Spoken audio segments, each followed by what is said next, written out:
The fear of losing someone you love is one of the deepest emotional experiences a human being can endure.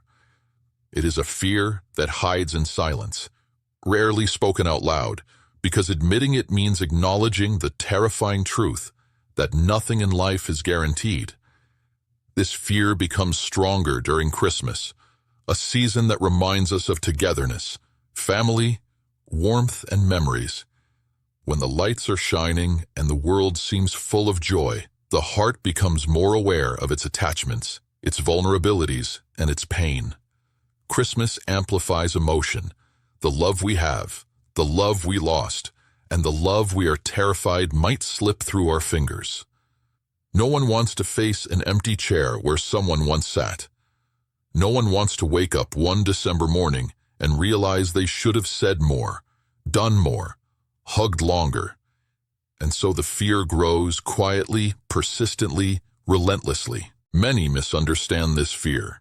They think it is simply anxiety or insecurity, but it is not. It is the emotional recognition of meaning. You only fear losing what your soul has decided is irreplaceable. When a person becomes part of your identity, your routine, your memories, your daily life, your subconscious knows that losing them would feel like losing a part of yourself. The fear is not about weakness, it is about connection. This fear shapes behavior in ways we often do not realize. Some people hold too tightly, believing that control can stop loss. They become demanding, jealous, reactive, suspicious, not because they want conflict, but because they feel threatened by the idea of absence. Others withdraw emotionally, preparing for the pain before it happens. They distance themselves to avoid vulnerability. They convince themselves they do not need anyone, that love is dangerous, that self-sufficiency is protection. But protection becomes isolation, and isolation becomes regret. The fear of losing someone is born from the past. Every person who fears loss carries a story. A childhood where affection was inconsistent, a betrayal that shattered trust, a relationship that ended without warning, a friend or family member taken too soon. Trauma writes the first lines of the script, and every new relationship becomes the stage where the story tries to repeat or rewrite itself. Christmas has a strange power. It reopens the past. A song, an ornament, an old photograph can bring the weight of absence like a storm. A place at the table once filled, now empty, can break even the strongest heart. And yet, Christmas also invites healing. It is a time when people remember that love matters more than pride, time matters more than ego, and presence matters more than perfection. But fear blocks connection. Fear makes people rush into arguments instead of understanding.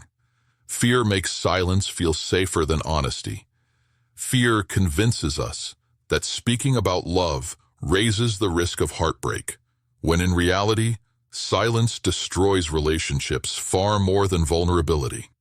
The irony is painful. The fear of losing someone often becomes the very reason we lose them. When we are controlled by fear, we push away the person we love without realizing it. We stop showing affection openly. We stop speaking gently. We stop listening. We stop being patient. We start defending instead of connecting. The person on the other side begins to feel suffocated, unappreciated, or emotionally abandoned.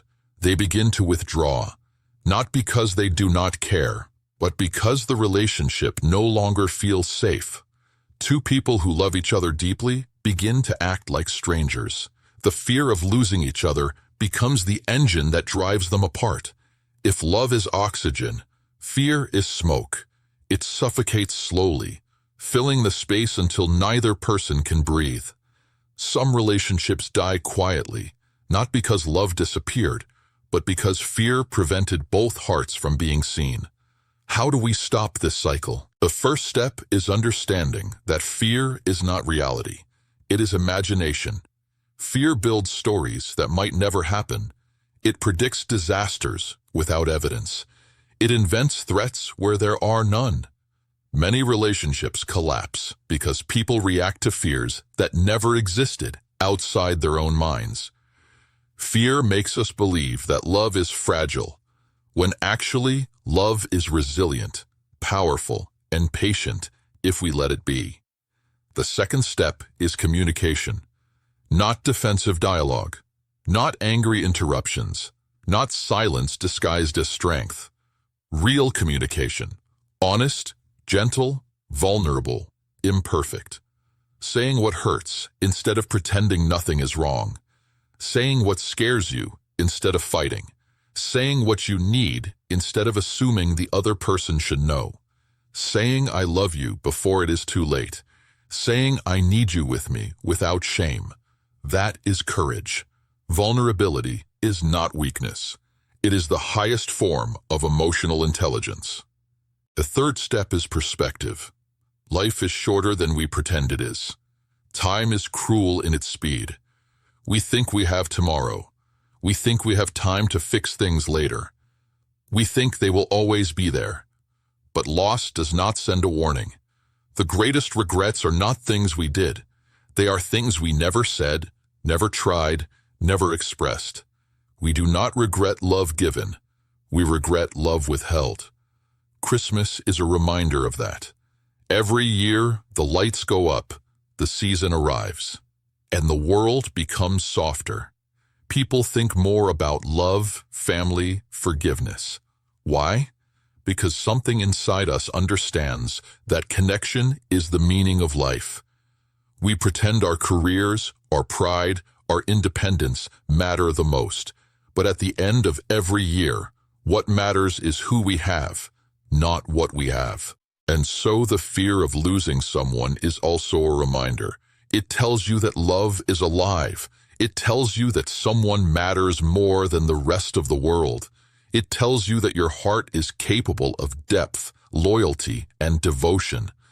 The solution is not to eliminate fear. The solution is to choose love despite fear. To act before loss teaches you the lesson the hard way. During this Christmas, look at the people you cannot bear to lose. Do not wait. Do not assume. Speak. Hug.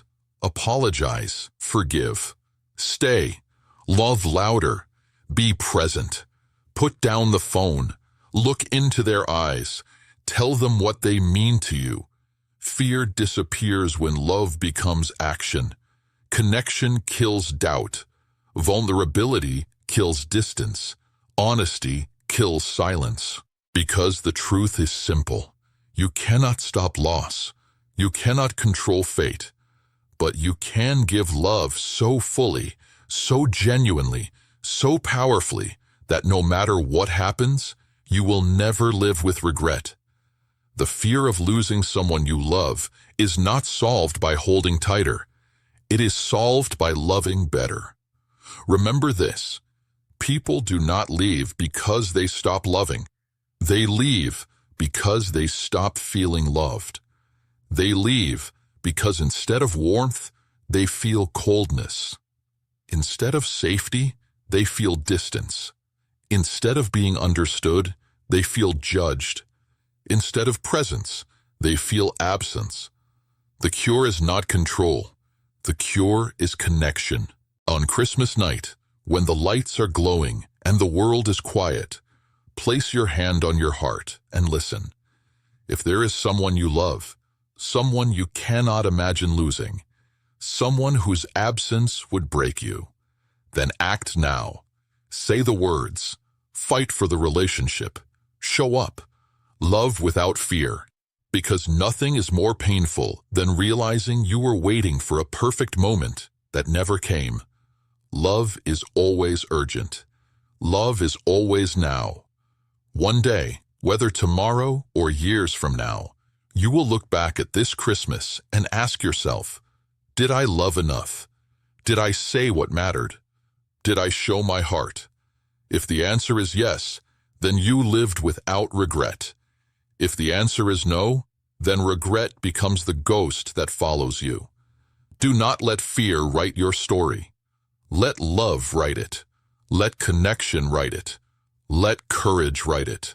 And if you fear losing someone, that fear is proof that they are worth fighting for. Fight gently. Fight with honesty. Fight with love. This Christmas, choose to love instead of fearing loss, because love wins when fear is silent, and nothing, not distance, not conflict, not time, can destroy the connection between two hearts that choose each other fully. End.